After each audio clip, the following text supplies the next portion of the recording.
ライナー D!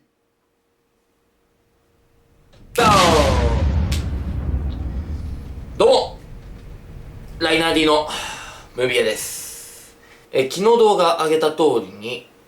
事故しましたよっていう動画なんですけど、ちょっと修正を加えます。途中で8対2、9対1って言ってましたけど、100% 自分の過失っていうことになります。相手の方にはとりあえず、保険で、本当は現金の方が良かったんですけど、保険で、直すということで、そういうことになりました。で、自分はですね、自腹って感じで、車直すんですけど、ディーラーに行って見積もってきたんですけど、バンパーのところに、こういうこういう支えっていうか、こういうクッションみたいなのあるんです。クッションっていうか、バーみたいなのがあるんですけど、ひん曲がってると。写真見るとですね、こんな感じですね。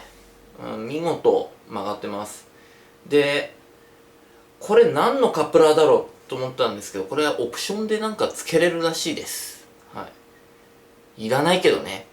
一応ディーラーの方に電話して、電話っていうかもう見てもらって、とりあえず見積もり依頼はしたんですけど、予測としては、バンパーとそのフレームの替えで、だいたい10万円すると。高い。車維持するにあたって10万円なんてコストかけないとやっぱ人の命っていうのは守れないですからね。いわゆるそのフレーム板金コースと、バンパー取り替えで、10万、20万するということです。いろいろとちょっと自分も話をしたんですけど、バンパーの方は使い回しって感じで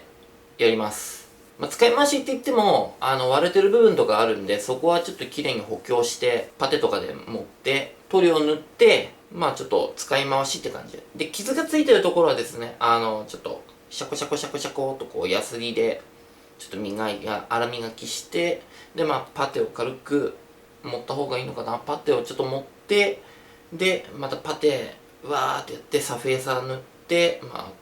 本塗料って感じで塗るって感じですね。自分の時間がだいぶ削られちゃいますが、フレームだけの交換でだいたい2、3万ということなんで、自分はちょっとそっちのコースでやるかなと思います。バンパーは最悪再利用するか、最悪ヤフオクとか、アマゾンとか、いろんなところで手には入るんで、そんな感じです。やっぱ自分の愛車なんで、やっぱ自分でちょっと管理したいっていうのもあるんで、バンパーの方は、自分でちょっとなんとかするということにしました。で、フレームの方はですね、ちょっと板金屋の方に頼んで、2、3万ぐらい払ってちょっとやってもらうような感じで、ちょっとまた後日見積もりがあるということなんで、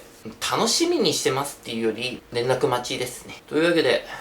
皆さんも本当に事故だけは気をつけましょう。交通安全守っていきましょう。じゃあ。